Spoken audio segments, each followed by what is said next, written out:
Back at you once again, talking about the music, talking today to a legend in radio, the bell ringer, my main man, Stan Bell. I'll take that. Class in session. Oh, that's right.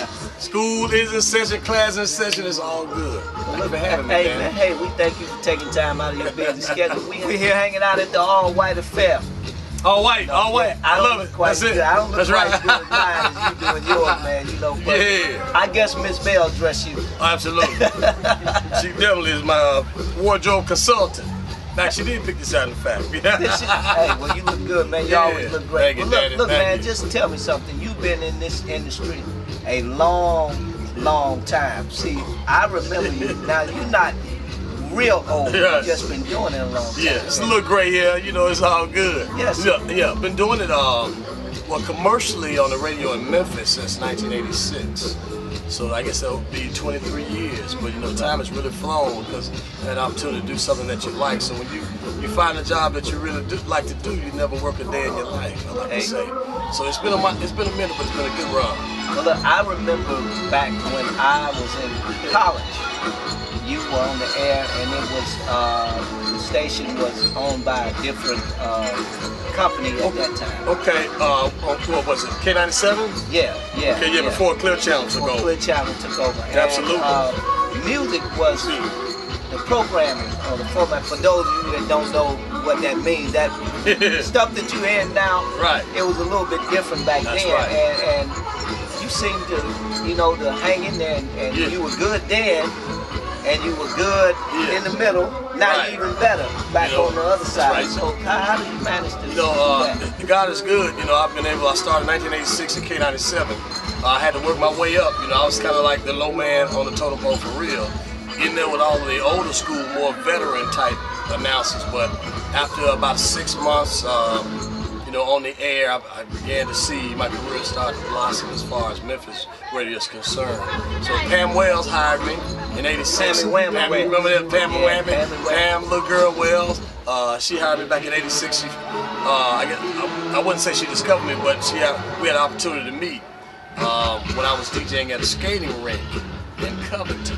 So in '86 she hired me. Of course, I had a demo tape for an air check, as we say, and then she allowed me to kind of grow within K97. So 6 months, I was just a fill-in guy. After that, I was able to work part-time, and when people took vacations, and then finally I got my full-time, like after about a year in '97, as being the Quiet Storm host. And then from there, we progressed, as you said, to 101.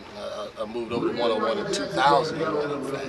Right. So 15 years at K97. Now I'm celebrating, I guess, this will be my 8th year at 101. So the transition's been good.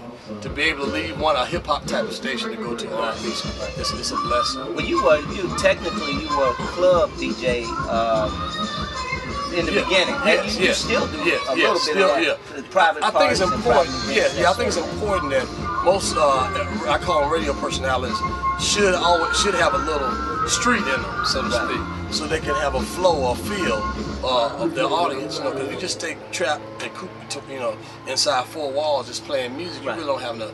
You know, you don't really know the effect until you get out there in the street. So it was a plus for me to know what the audience likes. Me knowing how they react when I play a song on the air, because I've seen how they react when I play it, you know, in the club. Right. So I think that's important. It's an important fact to be able to have a street appeal, do the club, and still, if you still do like private sets, wedding receptions, that keeps you, you know, it keeps you kind of in the know, in touch. We still like to dance, man. You know, I'm in my middle-age stage, but I still like to dance. You know? And it's a good thing too. I tell it, you know, and not to interrupt, but I think I tell all the young guys come up that want to do this, and most of them do come from the streets, which is good, because you can't, once you get on the air, you really can't stop doing the clubs, because you want to be able to touch your people. They want to know who that is behind the mic. Exactly.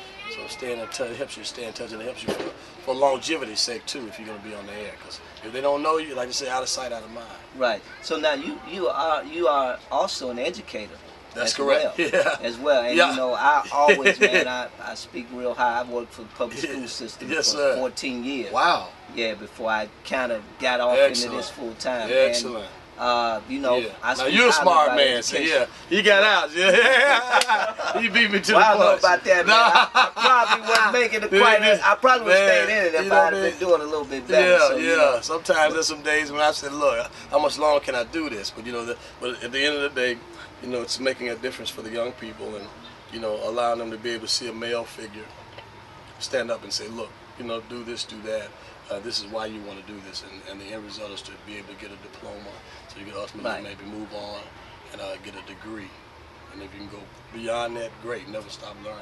Well, So, yes, you like most of the world pay tribute to the King, the greatest entertainer of all time, yes, Michael sir. Jackson. Yes, sir. This week, how did that affect you when you heard the news? Wow, about was the that passing June of 25th, 2009? I mean, that was one of the most historic moments in my career, being on the radio. To have to be able to do that, just try to keep as you say, a stiff upper lip, to be able to convey that information so tragic, so sad, so sudden, to still be able to convey it to your audience in such a way where they can grasp and realize this is the real deal.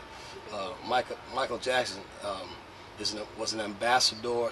I think a lot of people don't realize, you know, he was the king of pop, as they say, rock and soul, but really he was an ambassador. He was a how would you say it? Philanthropist, person who gives up his time and money to charities. You know, that's what a lot of people forget, all the stuff he did. You know, you can do so many things right, and they get overshadowed when you do one thing wrong, and people, you know, they seem to remember the negative things about him. But yeah, just to be, I was glad I was in place, you know, on the air when all of that started to unfold, because that was a highlight for me in my career, sad as it was. But I'm just glad I wasn't doing what we call now in the industry, voice tracking and taping the show, and not being able to be there live, and then you feel like, man, you know, I'm just glad I was Hey, you know, I don't know this to be history. true. I don't know this to be true, but I can probably guess that your ratings were probably higher at that point in time than they had ever been. Because I listened to you, man. I listened to you. I didn't want you to go off that day, you know, because you were doing it. Yeah, thank you. I felt real good about that show in light of what all the devastating news, because I knew the listeners were depending on me to carry them through, to soothe them as they were kind of, you know, dealing with and coping with this. Thank you. Yeah. This reality show, I'm sweating. Oh yeah, hey man, this ain't no This is the bright lights. It's real. It's the bright lights, baby. I love it. Yeah, but yeah, I mean, the listeners depend on the announcer or the radio person to kind of make the transition to calm them.